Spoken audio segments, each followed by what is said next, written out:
자, 1학년 학생 여러분 안녕하세요. 이번 시간에는 미니 모의고사 7회 풀이를 하도록 하겠습니다. 자, 오늘은 비문학을 하겠습니다. 자, 비문학을 여러 차례 하고 있는데 계속 강조하고 있습니다만은 비문학은 여러분들이 정보 정리를 잘 하면서 글을 읽는 게 굉장히 중요합니다. 처음 부분에서 화제를 찾고요. 그리고 이 화제를 설명하고 있는 정보들을 얼마나 잘 정리하면서 읽는가가 비문학을 잘 할 수 있냐, 아니면은 좀 어려움을 느끼냐를 가른다고 생각을 합니다. 그래서 글을 읽을 때 중요한 부분과 중요하지 않은 좀 덜 중요한 부분을 구분하면서 읽는 연습을 꾸준하게 해주시는 게 굉장히 중요합니다. 자, 그리고 늘 강조하지만 글을 만나면 먼저 몇 개의 문단으로 된 글인지를 확인하는 게 중요합니다. 자, 이 글은 총 5개의 문단으로 되어 있는 글이고요. 자, 한번 읽으면서 화제와 중요한 내용 한번 확인해 보겠습니다. 자, 공공재라고 나와 있는데 이 공공재가 이 글의 화제죠.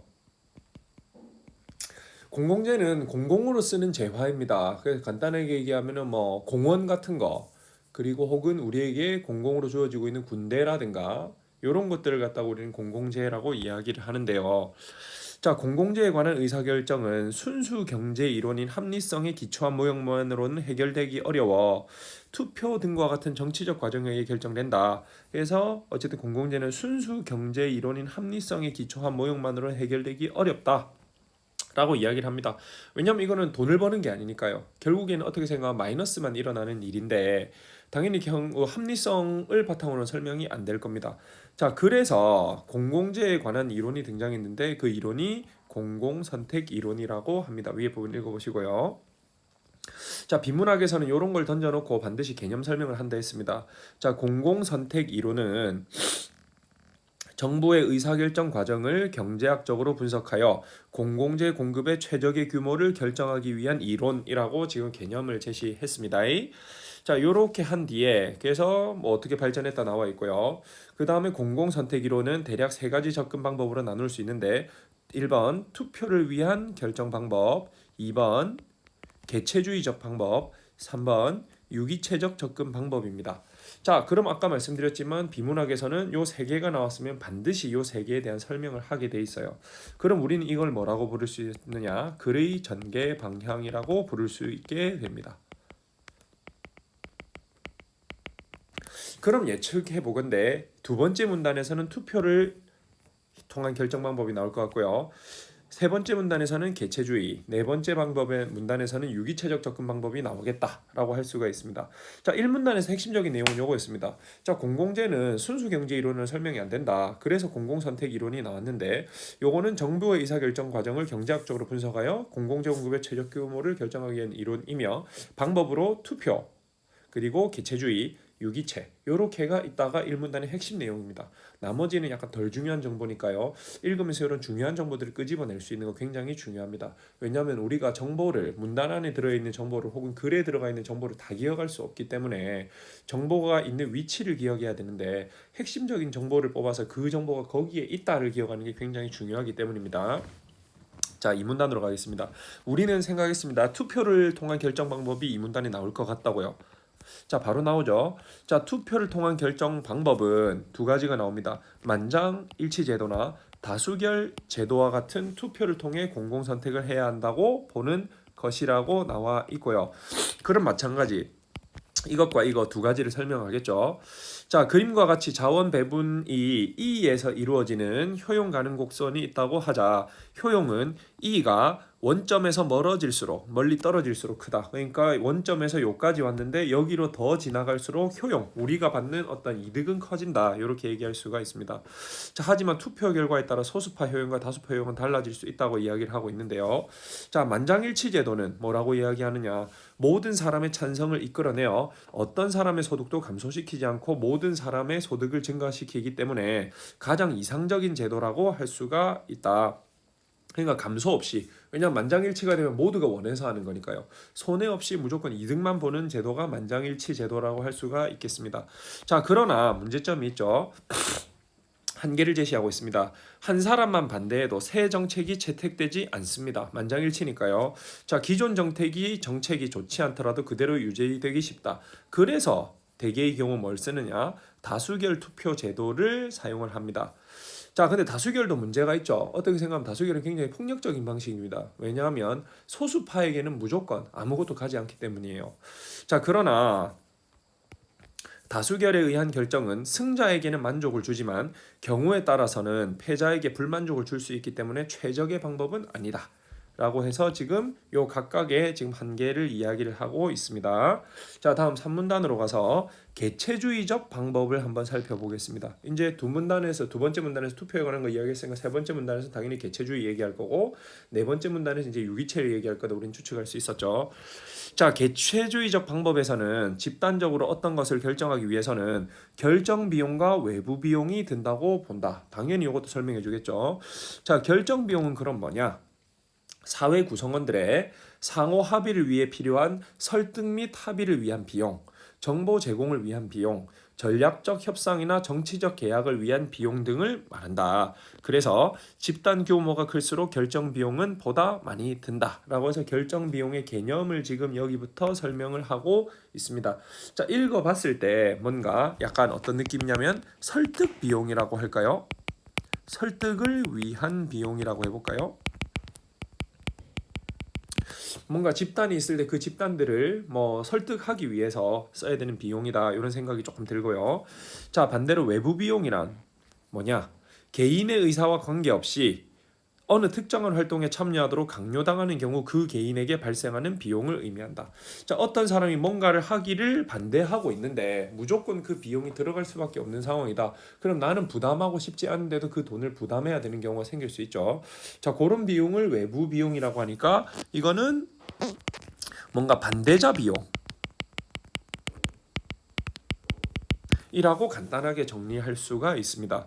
자, 그래서 반대하는 사람이 많을수록 외부 비용은 증가한다라고 이야기를 했고요. 자, 읽어보시면 다시 말해 집단 선택에 요구되는 찬성자 수가 많을수록 결정 비용은 증가되고 외부 비용은 감소한다라고 이야기가 되어 있습니다. 그럼 반대로 이야기하면 집단 선택에 반대하는 사람이 많을수록 결정 비용은 감소되겠죠. 설득을 안 해도 되니까요. 완전히 반대니까요. 그리고 외부 비용은 반대하는 사람에게 들어가는 비용은 당연히 올라갈 겁니다. 그럼 비용을 어떻게 결정하느냐? 이러한 결정 비용과 외부 비용의 합의 정치적 비용 곡선인데 이 곡선이 최저점일 때, 그러니까 결정 비용과 외부 비용의 합이 최저점일 때를 최적의 공공 선택으로 보는 방식을 우리는 개체주의적 방법이라고 이야기합니다. 자, 네 번째, 이제 유기체적 접근 방법은 먼저 확인해 봅시다. 자, 유기체적 접근 방법은 정부를 정치 과정에 참여하는 모든 개인의 집합체로 보지 않고 정부도 그 스스로 선호에 따라 독자적인 행동을 할 수 있는 하나의 실체로 본답니다. 그러니까 뭔가 정부도 개인적인 선택, 어떤 정부의 관점에서 선택을 할 수 있다라는 관점인데요. 자, 그래서 다음 글에 보시면 논리적 측면보다 어쨌든 이 유기체적 접근 방법은 그 공공재 같은 어떤 정책의 집행 가능성에 보다 많은 관심을 가지고 있다라고 이야기를 합니다. 자, 그래서 뭐라고 이야기하느냐? 이러한 집행은 사회적 합리성 또는 국가적 차원에서의 공익 관점에서 결정이 된다라고 이야기를 합니다. 그래서 공공재의 선택은 사회 전체의 이익, 즉 공익의 극대화라는 관점에서 결정된다라고 이야기를 하고 있습니다. 자, 세 가지 관점이 다릅니다. 투표를 통한 결정 방법은 투표를 통해서 결정한다. 개체주의적 방법에서는 비용을 통해 결정한다. 유기체적 방법에서는 공익을 통해 결정한다. 자, 이렇게 해가지고 세 가지 각각 다른 관점을 설명하고 있고요. 자, 다섯 번째, 전통적인 경제학은 주로 시장에서 소비자와 기업의 행태를 분석을 대상으로 삼았으나, 자, 정부의 정책은 주어진 것으로 보고 그 효과를 분석하거나 경제적 효율을 달성하기 위한 최적에 대한 탐색에 그쳤다라고 이야기를 하고 있습니다. 그러니까 경제 활동에 가장 필요한 정책을 선택한다. 자, 이런 관점을 이야기를 하고 있고요. 자, 그러나 공공선택 이론은 다릅니다. 그러니까 무조건 효과만 추구하는 게 아니에요. 자, 전통적인 경제학과는 달리 비시장적 의사결정 내지 정치적 의사결정이 이루어지고 집행되는 과정에서의 투표자, 정치자, 관료 등 참가자의 선택 행위에 관심을 둔다라고 지금 얘기하고 있습니다. 자, 이런 점에서 공공선택 이론은 공공자원의 배분 최적화를 위한 의사결정에 도움을 줄 수 있으며 사회적 후생의 극대화를 위한 기본적인 도구로 사용될 수 있는 유용성이 있다라고 이야기를 하면서 공공선택 이론의 유용성을 이야기하면서 글을 마무리하고 있습니다. 자, 이 글을 지금 분석을 하면 어떻게 되냐? 첫 번째 문단에서 공공선택 이론을 제시했고요. 그리고 두 번째 문단에서 투표, 세 번째 문단에서 개체주의, 네 번째 문단에서 유기체, 그리고 마지막 문단에서 지금 유용성 같은 걸 이야기하고 있는 그런 글이라고 할 수가 있겠습니다. 자, 5번부터 문제를 풀어보겠습니다. 자, 윗글에서 언급되지 않은 것, 이런 문제 우리 일치라고 이야기하죠. 자, 이런 문제는 틀리시면 안 됩니다. 자, 특히나 이런 문제를 풀 때 우리가 정보를 잘 정리했다면 굉장히 쉽게 풀 수 있는데요. 자, 1번 공공선택 이론에 대한 개념은 1문단에 제시가 되고 있었습니다. 오케이죠. 자, 2번 공공선택 이론이 관심을 두는 대상도 있었습니다. 어디에 있었냐면은 2가 아니고 마지막 5번째 문단에 있었습니다. 여기에 보면은 참가자들의 선택에게 관심을 둔다라고 해서 제시하고 있죠. 자, 3번 공공선택 이론이 지닌 유용성과 폐해, 문제점 같은 건 제시가 되고 있지 않았죠. 그러니까 답은 3번이고요. 자, 유기체적 접근 방법에서 정보를 보는 관점, 당연히 네 번째 문단에 있을 거고요. 5번째 문단 만장일치 제도로 공공선택을 했을 때의 장단점, 요거는 당연히 이 문단에 있었습니다. 확인 한번 해보시고요. 자, 6번 문제입니다. 기억을 채택할 때 윗글의 그래프가 E에서 이동할 영역으로 가장 적절한 것. 자, 기억은 뭐였느냐? 다수결 투표 제도였습니다. 그럼 많은 사람이 선택을 하는 거죠. 그러면 이 E가 어디로 이동을 할 것이냐를 추측을 해야 하는데요. 결국 다수결은 더 많은 사람이 선택한 게 효용을 가진다고 결정이 되는 과정입니다. 그럼 여기 보시면은 법내 쪽에 기준 뭐라 그러냐, 이거 소수파 효용과 다수파 효용이 있는데 다수결은 결국 이 다수파의 효용으로 갈 수밖에 없습니다. 왜냐하면 많은 사람의 선택을 따라갈 수밖에 없으니까요. 그러면 이 E는 결국 이쪽 방향으로 이동을 할 수밖에 없습니다. 다수파의 효용이 커지는 방향으로 가야 되니까. 그래서 나와 이쪽으로 갈 수밖에 없다라고 생각을 할 수가 있고요. 그래서 6번의 답은 4번이 됩니다. 자, 다음.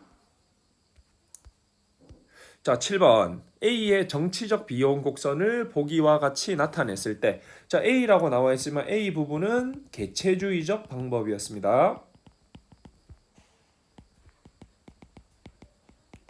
자, 개체주의적 방법이고요. 그래서 두 가지 비용, 아까 결정 비용, 설득을 위한 비용, 그리고 그 외부 비용, 반대 비용, 이렇게 구분이 된다고 이야기했고요. 그리고 두 가지가 가장 최저점을 어떤 최적의 선택으로 본다라고 이야기를 했었습니다. 자, 그래서 A와 B, A는 지금 이쪽 그래프는 결정 비용을 얘기하고 이쪽 그래프는 외부 비용을 얘기한다라고 이야기하고 있습니다. 자, A부터 봅시다. 결정 비용. A는 특정 사안에 대한 구성원들의 상호 협의를 위한 비용을 포함한다. 뭐 당연하고요. 자, B는 외부 비용은 모두가 만장일치로 찬성하게 되면 0이 될 것이다. 그렇죠. 왜냐하면 외부 비용은 반대자에게 들어가는 비용이라고 이야기했는데 반대하는 사람이 없다면 당연히 0이 될 겁니다. 자, B는 특정 사안에 대해 반대자의 수가 많을수록 증가한다. 반대자 비용이니까 당연하고요. 자, C 지점. 여기 최저점이죠. C 지점에서 의사결정이 이루어질 때 최적의 공공선택이 된다? 당연합니다. 왜냐하면 이 비용은 결정 비용인 A와 외부 비용인 B를 합친 최저점이 이 지점이기 때문에 당연히 최적의 의사결정은 여기서 이루어진다고 볼 겁니다.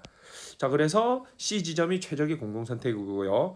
자, 5번 A가 상승하면 A 플러스 B는 아래쪽으로 이동할 것이다 라고 돼 있는데, 만약에 결정 비용이 여기에서 더 증가해서 요런 그래프가 된다면 A와 B는 전체적인 비용이 증가하기 때문에 더 올라가서 요런 형태로 그려지게 될 겁니다.